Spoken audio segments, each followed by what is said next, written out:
Convenience stores used to be the stop to shop for a soda and a bag of chips after getting gas. But now more consumers are using them as an efficient way to grab a bouquet of fresh flowers, a pre-made salad, a cup of soup or bakery item. In fact, the amount of fruits and vegetables sold in the convenience stores has grown to be roughly the same as popcorn or pretzels. Bucking past trends, produce sales in convenience stores are now about $242 million per year, according to Jeff Leonard, Vice President of Strategic Industry Initiatives at the National Association of Convenience Stores. While this is still a fraction of the $3 billion in produce sold at grocery and big box stores annually, it demonstrates new opportunities for convenience store operators.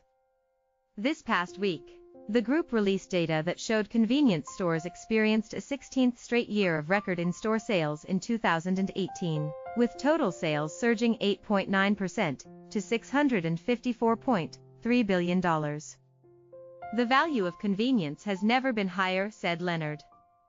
People, specifically millennials, are keeping fewer foods in their pantry and reaching more often for prepared foods. And the higher the income, the fewer grocery trips that consumer is likely to make.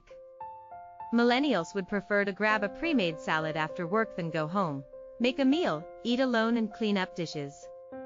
In the past 2 decades, growth among large North American grocery chains has been just 2%, according to a recent report by McKinsey. The consulting firm anticipates that by 2026, $200 billion to $700 billion in grocery sales could move toward other non-traditional channels, like convenience stores. Amazon-owned Whole Foods is catching on. The Whole Foods Market Daily Shop is the grocer's first grab-and-go convenience store in the upscale New York neighborhood of Chelsea, where shoppers will find Whole Foods staples, prepared foods, fresh produce, and even a curated flower section. Just because the products are changing doesn't mean people want to spend more time in convenience stores. Efficiency is still paramount. While trips to grocery and big box stores average about 40 minutes with the intention of shopping for 1 to 2 weeks, convenience store shopping is all about immediate consumption. The average time spent in a Wawa, Sheetz or Cumberland Farms is less than 4 minutes, said Leonard, and 83% of the items sold are consumed within the hour. 65% are consumed immediately. With all the competition for convenience, including the internet, what convenience stores provide is they have it now, said Leonard. It's not for tomorrow, it's for today. Gas price is still the #1 reason people choose where to stop to fuel up. Convenience stores sell about 80% of all gas in the United States, according to Nielsen. Data from the Convenience Store Association said there was a 13.2% increase in fuel sales in 2018, which accounts for about 70% of total sales. Because gas prices have been below $3 a gallon for several years, Leonard said, fewer people are picking where to buy gas based on price, 59% down from 71% in 2015, and more people are choosing fuel stops based on the quality of its convenience store.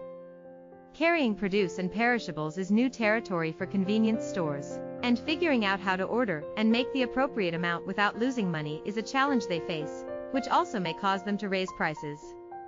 People are also willing to spend more at convenience stores than they would a grocery store because people view them as dissimilar experiences, one long-term and one short-term.